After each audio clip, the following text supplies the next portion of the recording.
皆さんこんにちは、りんです。はい、今回なんですけども、ちょっとイベントのストーリーのお話をしたいんですけど、ちょっと燃えてるらしくて知らなかったんだけど、ちょっとメッセージいただいて、私それ見て、あ、そうなんだって初めて知ったんですけど、結構ツイステのストーリーってなんか燃えちゃうみたいね。でそこでちょっとそのお話をしたいなと思っています。で、内容的には今回のね、イベントのストーリーのモチーフである、ディズニー作品のね、お話がしたいんですけど、何が言いたいかっていうと、まずね、もしストーリーを見てモヤモヤするんだったら、ディズニー作品見た方がいいかもねっていうお話です。私は別に、性格もあるかもしれないんですけど、ゴーストマリッジもそうですけど、私はストーリーを見てモヤモヤしたり、誰かを嫌いになったりとか、そういった感情っていうのは抱いてません。はい。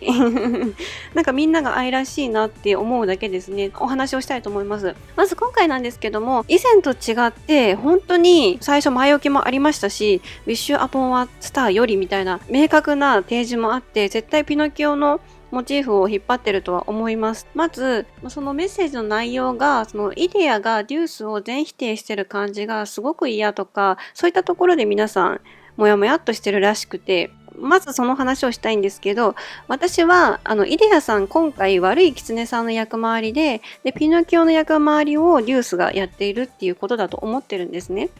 うん。で、ピノキオを私すごく好きだし知ってるし、で、イデアさんキツネさんじゃんと思ってめちゃくちゃ可愛いなと思って見てるし、シュラウド兄弟推しのデュースの隠れファンなんですけど、相変わらず二人とも大好きです。その悪いキツネさんになんか言いまかされちゃう、そのピノキオの役回りを見事にデュースがやってくれてて、で、そのイデアさんもイデアさんで悪いキツネさんの役をやってくれてて、すごく愛らしいなとしか思わないんですね。悪いキツネっていうのはファールフェローっていう名前があって、ピノキオがね、張り切ってね、学校に行くって言ってるところを、出花をくじくんですね。そのキツネが。学校に行くこと自体を否定して、自分のお金儲けのために、ピノキオをね、騙していくんですよ。で、随所随所ね、ピノキオのね、明るい提案、僕いい子になるだとか、学校に行くだとかっていう提案に対しても否定して、騙していくんですね。その悪いキツネっていうのは。ピノキオとは真逆の提案をしてピノキオを追い込んでいくっていうような役回りがファウルフェローのキツネの役回りになります。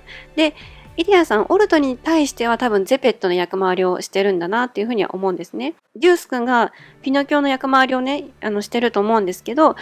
イベントに対しても張り切ってすごく乗り気、伝統行事に対しても乗り気で、しっかり頑張ってると。で、ダンスも下手っていうのも、ピノキオも最初はうまく踊れなかったりして、そういったところも引っ張ってきてると思います。その悪い狐に騙されて、そこからどんどん追い込まれていってしまうんですけども、その苦悩の末願いを叶えるっていうのがピノキオのストーリーになりますので、今の前編はね、悪い狐にそそのかされてしまっている状態で終わっちゃってるんだと思うんですよ。で、ただ、イデアさんは悪い狐の役回りをしているっていうだけであって、で、ピノキオがデュース君っていうだけであって、なんかそう見ると愛らしいとしか思えなくて、私は愛も変わらず2人のことは大好きですね。自画自賛のところでね、すごい狐と被るなってところは、イデアさんが言いまかした後に、我ながら作詞ではっていうところがあるんですけど、その狐さん、悪い狐も、うまくいったぞ、これで正直ジョンの株も上がるってもんさって言って、すごい自画自賛をするんですね。自画自賛するっていうところもすごくキツネさんに被るし、あ、なるほどなと思って、今回イデアさんはデュースに対しては悪いキツネさんの役回りをしてるんだと思います。あともう一個、これもね、ツイッターでは言ったんですけど、ゴーストマリッジに関してなんですけど、私、あれに関しては、イデア推しではありますが、全然何一つなんか嫌な気持ちはしませんでした。もともとディズニーの世界っていうのは死はね、悲しいものではなくて、輪廻の一つの世界として描かれたりするんですね。いろんな映画を見ても死の世界ってなんかユーモラスに描かれたり楽しいところとして描いたりしています。で、それはディズニーランドとかのアトラクションとか、カリブの海賊とかもそうなんですけど、そういったところでも死の世界っていうのは悲しいものではないというような世界観というのは見られます。で、ゴーストマリッジもみんなが他のキャラクターがあの世行きを望んだのではなくて、イデアって現実でいいことないというキャラじゃないですか。結婚して愛されるんだったら、また会えるし、別にね、さよならするわけじゃないし、いいんじゃないっていうことなのかなって捉えるし、私はそのツンデレなキャラたちがすごく可愛かったです。私が一番今回の動画で言いたいのは、もやもやしたらまず関連作品をやっぱ見た方がいいです。別にディズニー知識がないからといってなんてこともないんですけど、これは単純に個人的なおすすめではあるので、必ず見ましょうというわけではありませんが、もやもやするなら関連作品見た方がいいです。で、見て、今回イデアは狐の役回りなんだ。で、デュース君がピノキオの役回りで、そのやりとりを2人が今やってるんだなって思ったら、全然愛らしいし、私はもう愛も変わらず2人とも大好きです。私、デュース君もすごい好きなんで、気持ちはわからなくもないですよ。デュース君頑張ってるのに、なんかあんなやる気ない感じでタブレットから全否定するなんてって気持ちもわからなくないです。ですけど、それが狐さんなんですよ。なんかすごくね、なんて言ったらいいのかな、伝わるかな、愛くるしいんですよ。デュース君もその苦悩の末に願いを叶えるのかなとか、らしいというか、デュース君らしいし、イリアらしいんですよ。そのらしさっていうのがとってもいいところだと私は思うので、なんか、ついしてね、確かに、そうきたみたいな、そっちみたいな時あるんですけど、それもそれで、ヴィランだからっていうだけではなくて、ちゃんとディズニーの作品の軌道は追ってると思うので、楽しんでいけるのがいいところだなとは思っています。そして、トレイさんも見事にジミニーの役回りをね、もう後で心配だから追いかけるっていうところもそうだし、役回りをしてますし、ピノキオのね、役回りもオルト君もやってくれてると思います。まだ後編がね、解放されてないので、前編の段階では何とも言えないところもあるんですが、今回ちょっと私に対しての質問があったので、回答もツイッターではさせていただきましたが、ハッピービーンズデーは平和でしたね。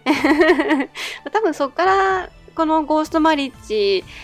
星に願いをできて少し違和感を覚えた人もいるのかなっていうのは思うんですが、ディズニー作品のいいところを抽出して、で、ヴィランのね、世界観っていうのを見事に描いてると思うので、なんでしょうね、私はストーリーを読んで嫌な気持ちになったことはないです。各々のキャラに対して愛情が深まるばかりで、私これ推しの回だから言ってるわけではなくて、ちょっと正直私個人的にはびっくりしてるんです。ストーリーの内容で炎上するっていうのが。なんかまずもやもやしたら関連作品を見た方がいいかもしれないです。私は知ってるので、これは前から言ってるんですけど、関連作品を知ってると愛くるしさっていうのが出てくるので、私はイデアさん今回は狐さんなんだって思って、すごくそれはそれで愛くるしかったですけどね。で、私、デュースくん大好きですけど、別に全否定されてるとか思ってなくて、キツネとピノキオのやりとりだなって思ってました。なんか、それで、デュースくんらしさとイデアらしさ、で、もちろん、オルトくんらしさと、トレイさんらしさ、で、それを取り巻く各々のキャラクターたちっていうことで、とってもみんな愛くるしいですけどね。伝わったかはわかりませんが、関連作品、ディズニー作品を見てみるのもいいかと思います。本当に私で良ければなんですけど、私がね、気づけたら、今回はこの人はこういう役回りなんじゃないのっていうぐらいだったら言えるかもしれないので、伝えてくだされば、自分のできる範囲でお答えはしていきたいなと思います。少しでも皆さんがストーリーを楽しめればいいなと思って動画を撮ってみましたので、そうなるといいなと願っております。それでは、ご視聴ありがとうございます。